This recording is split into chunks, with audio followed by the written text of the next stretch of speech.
და ოფით კადრში.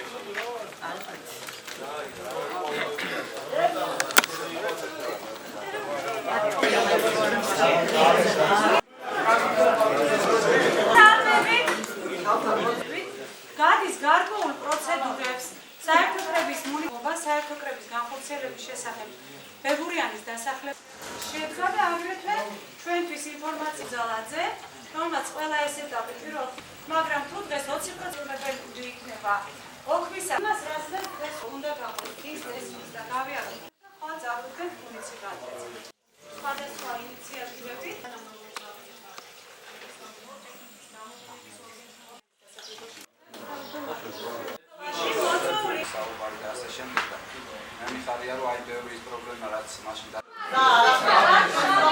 ეს პირველად დაიგეგმა ეს კრება წინა სოფელში იქითკენ რაღაც სასიამოვნოდ ჩატარდა ყველაფერი ხალხმა ირწმუნა და ეხლაც მე მგონი რაღაცას წმუნობს ადამიანი რომ რაღაც სასიკეთოდ იქნება ისე არ იქნება იმედი გვაქვს რომ ყველაფერი გამოსწორდება ნელა-ნელა 1 საათში და 1 იმაში ძალიან ბევრია გასაკეთებელი ახლა იმაზე არის საუბარი მაგრამ რა თქმა უნდა რაც ხშირი შეხვედრები იქნება უფრო ბევრი რამ გაკეთდება და უფრო კარგი იქნება ახლა ძირითადი პრობლემა სოფელში ბევრი რამ არის და ბევრი რამე კეთდება მაგრამ აი შუქებია ძირითადი აი ოდნა ნიავი რომ მოარდება შუქები ქრება აი უბრალოდ ნიავი კარგია უბრალოდ ნიავზე იმიტომ რომ ძველებია დაზარალებული არის ყველაფერი და ესიც რომ გამოკეთდეს აი ამ ასფალტთან და გაზთან და იმათთან ერთად ძალიან კარგი იქნება როგორც ვიცით 2015 წელს პარლამენტმა მიიღო კანონი რომ შეგვიძლია სოფლის კრებები დავაფუძნოთ ჩვენ სოფლებში ავირჩიოთ რჩეულები რაც პასუხისმგებლობას აგისრებს ხელისუფლებას უფრო ხშირად მივიდნენ სოფლებში და ჩააბარო ანგარიშები და ასევე გააცნონ ის გეგმები ასევე მოусმინონ ამ მოსახლეობას და გაითვალისწინონ მათი პრობლემები შემდეგ ბიუჯეტში ჩვენმა ორგანიზაციამ ლელმა ავიღეთ პასუხისმგებლობა ლელიანის თემის 2 სოფელში ხელი შეუწყოთ ამ პროცესებს ლელიანის უბანში და ბებურიანის სოფელში ჩავატარეთ სოფლის კრებები მე ვფიქრობ რომ წარმატებით ჩაიარა ამ კრებებმა დასაწყისისთვის ძალიან კარგია გაიარა რეგისტრაცია მოსახლეობამ იყო მწვავე კითხვები პასუხები და ზუსტად ეს არის თვითმმართველობაში ჩართულობის ზრდა რომ ადამიანებს ქონდეთ ის საშუალება საკუთარი პოზიცია დააფიქსიროს მოусმინოს მას ხელისუფლებამ ასევე ხელისუფლებისგან მიიღოს პასუხები და ესე თანამშრომლობითი ურთიერთობები გაგრძელდეს მე ვფიქრობ ყველა სოფელმა უნდა აიღოს თავის თავზე ინიციატივა ასეთი კრებები დააფუძნონ და ერთჩერჩეულები ამაზეც დავწეროთ ამ დარჩენილია თუ ამაზე აბანოსანი ყოველთვის მიდიოდა ეს ადგილობრივი თვითმმართველობის კოდექსში შესული ცვლილებების შესაბამისად სოფლის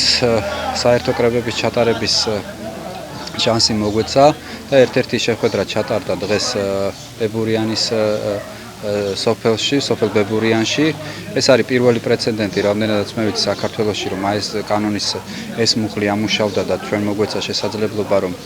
მოსახლეობა შეხვედროთ და გავცნობოდით მათ პრობლემებს. აქვე იქნა არჩეული სოფლის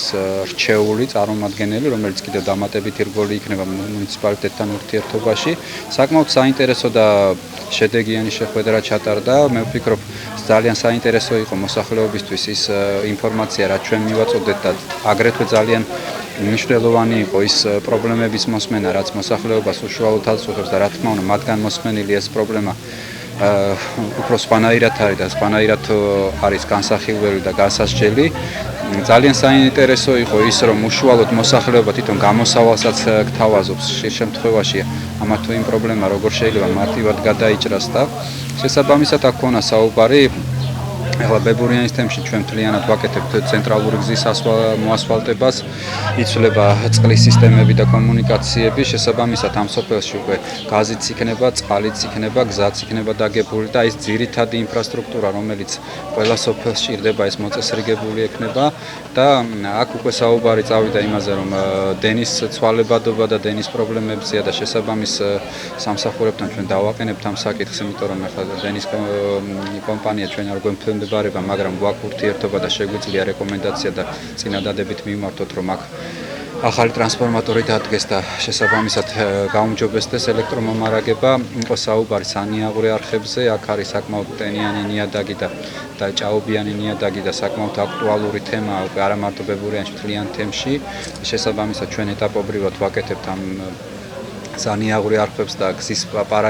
პროექტში ჩასმულია ნაწილობრივ გაწმენდა ამ სანიაღვრე არხების, მაგრამ მაგასაც გავაგრძელებ მომავალში.